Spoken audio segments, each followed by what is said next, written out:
Good afternoon.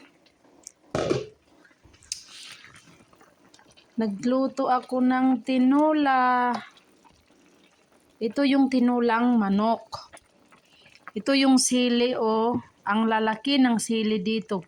Ay parang pang ano yata yan yung sa Pilipinas pa, yung sa Pinas pa yung nilalagyan nila yan ng ano yung tulad dun sa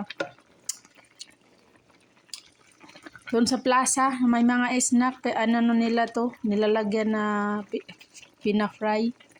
Lalaki. Nagluluto ako tapos ito yung sayuti. Tapos may luya din ako dito. Tapos yung chili. Kaso lang, nakakita ako ng tanglad sa flea market. Kaso walang amoy. Hindi na ako kumuha. Mahal, sayang. Tapos nakakita ako ng mangga, 3 piraso. Ganito kaliit ito. Pinatimbang ko. Noy, Ginoo ko. Diyos ko. 3 piraso, $3.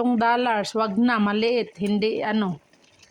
Kahit tulo-tulo palaway ko dyan sa paglaway. Hindi ako bibili kasi hindi naman sa hindi ko afford kasi afford naman. Parang hindi lang talaga siya practical. Kaya, pag hindi practical, yung price, kahit gustuhin mo pa, minsan, hindi mo talaga kukunin.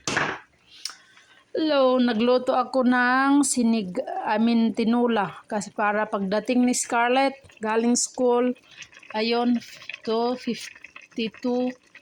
So, 3 p.m. nandito na siya. So, ito yung kain niya. Ito yung ulam niya na tanghalian.